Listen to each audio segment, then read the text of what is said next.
Jomba.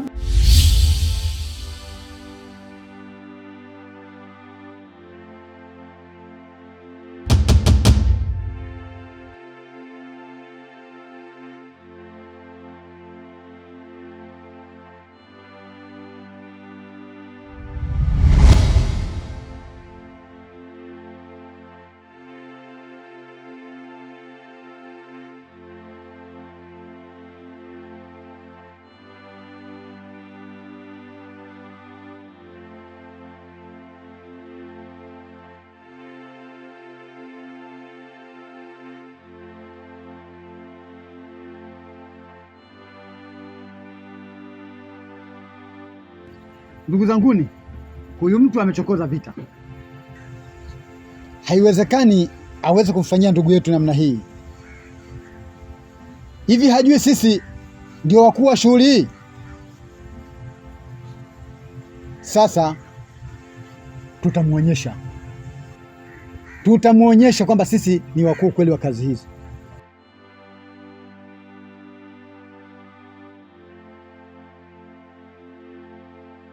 Mjomba, naam. Mbona unanichanganya? Kwa lipi? Mara hivi mara vile, mpaka mimi natembea kwa miguu na wakati nauli niko nayo. Kwani kuna nini? Hebu nieleze. Sawa, labda nikwambie hivi, kwa sababu umeshafika hapa na nilikuahidi kwamba ukija nitakupa full story. Naomba uwe jasiri, uwe na moyo kwa nitakachokwambia, kwa sababu naamini kwamba wewe ni mwanamume na una kifua cha kuvumilia mambo makubwa. Sawa? Kuhusu hilo mjomba, usijali, mimi niko fiti. Naambia tu. Sawa. Tambua kwamba mke wako ni mchawi, tena mchawi mkubwa. Sawa? Kinachotakiwa kwa sasa hivi apande cheo katika kikundi chake. Sasa masharti ya kile kikundi, ili upande cheo unatakiwa uue mama yako au baba yako. Sasa hii wazazi wake wote wawili wametangulia mbele za haki, maana yake wamefariki, hana cha kutoa, wakampa masharti, anatakiwa auwe wanaume 3. Sawa? Ameshawaua 2, amebaki mmoja ambaye ni wewe. Sasa kwa sababu mimi ni mtaalamu wa hayo mambo, kwa kutambua hilo, na wewe ni mjomba wangu, siwezi kukubali hicho kitu kikakutokea huku nashuhudia. Ndio maana nikapambana mwanzo mpaka mwisho, na nitaendelea kupambana mpaka nahakikisha kwamba wewe ukiwa salama usalimini.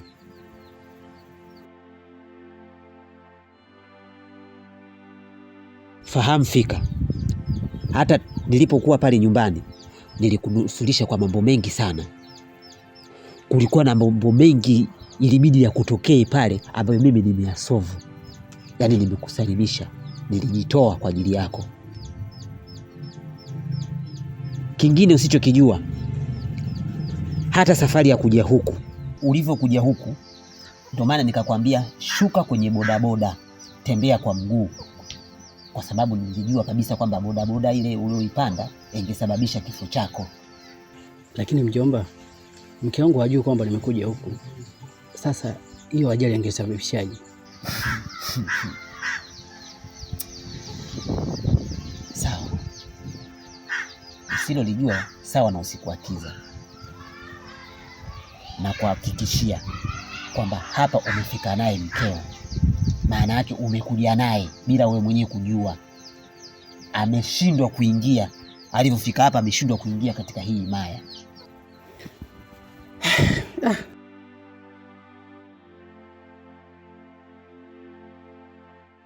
Ndugu yangu, mimi nimekuja, jambo lililoleta ni kuhusu yule ndugu yetu Eliza.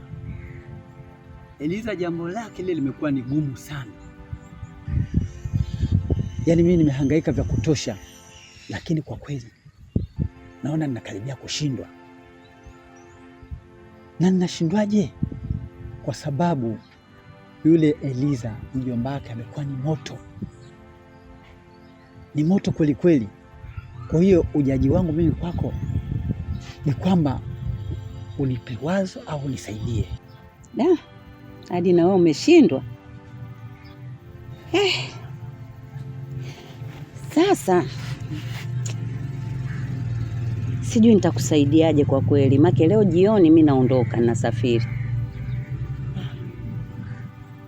Sasa ila kama utaweza, unaweza ukanisubiria mpaka nitakaporudi, ila kama vipi unaweza ukatafuta mtu mwingine akakusaidia. Ila hata hivyo siwezi nikakuacha hivi hivi. Nitakupa kitu kidogo ili kikusaidie. Nitashukuru sana.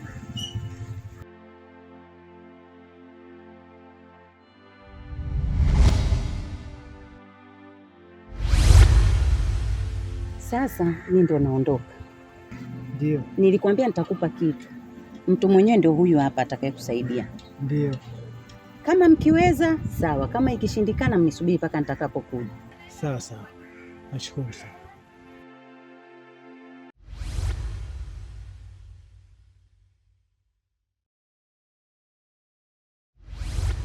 Kuna muda najiuliza na sipati majibu kabisa.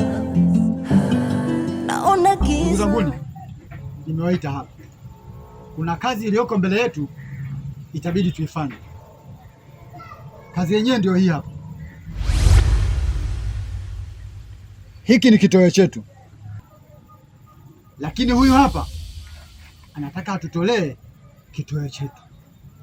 Sasa kabla hajatolea kitoweo chetu, inabidi tumshughulikie haraka sana. Sawa? Sawa.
Mjomba. Naam. Bana mimi nakutakia safari njema. Sawa Ndio. Lakini kwa ile dawa tuliyofanya, naamini kinga zote zimeshakinga mwili wako.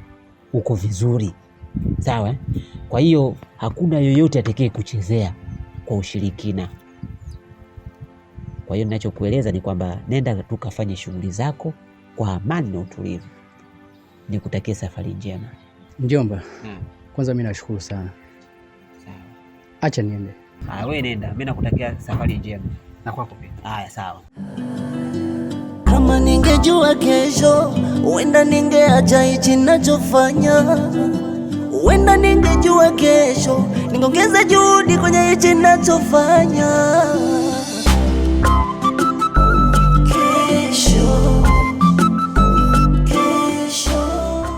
Mke wangu.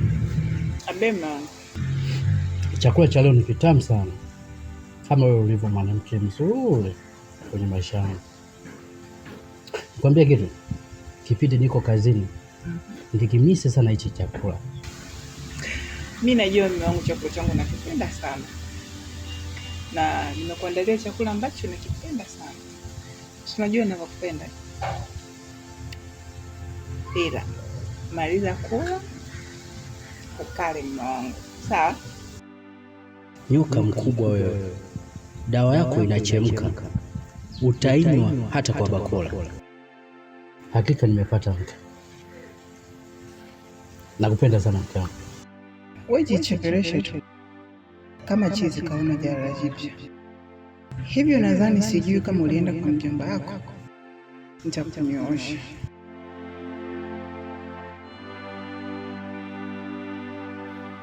Okay. Mimi kuna jambo nataka nikushirikishe. Niambie. Mimi nikionelea nataka tuende hospitali tukapime afya zetu. Kwa sababu tumekaa kwenye ndoa muda mrefu bila kupata mtoto. Huenda mimi nikawa niko na tatizo au wewe. Ndio maana nimetaka tuende hospitalini ili kujiridhisha afya zetu zikoje. Mume wangu, mbona mapema sana? Labda tu Mungu bado hajapanga, tungevumilia kidogo. Hapana, hiyo sio kawaida. Na tena nilikuwa nimepanga ndani ya wiki hii inatakiwa tuende tukapime tujue afya zetu zikoje. Sawa mume wangu, nimekuelewa. Pia siwezi kukupinga. Unajua ni vizuri sana.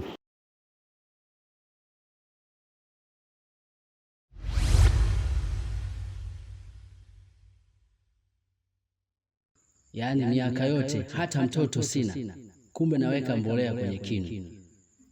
Okay, sawa. Itafahamika.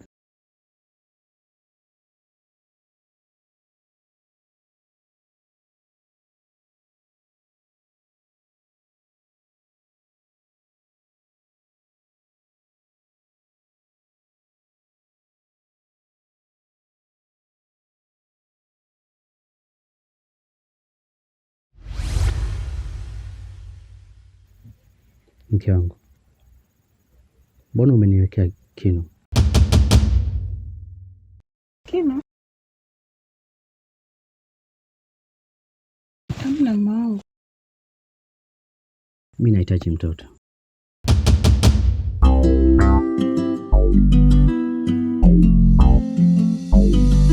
Kuna muda najiuliza na sipati majibu kabisa. Naona giza, kesho yangu imefichwa. Kama ningejua kesho, huenda ningeacha hichi ninachofanya. Huenda ningejua kesho, ningeongeza juhudi kwenye hichi ninachofanya. Kesho, kesho, kesho,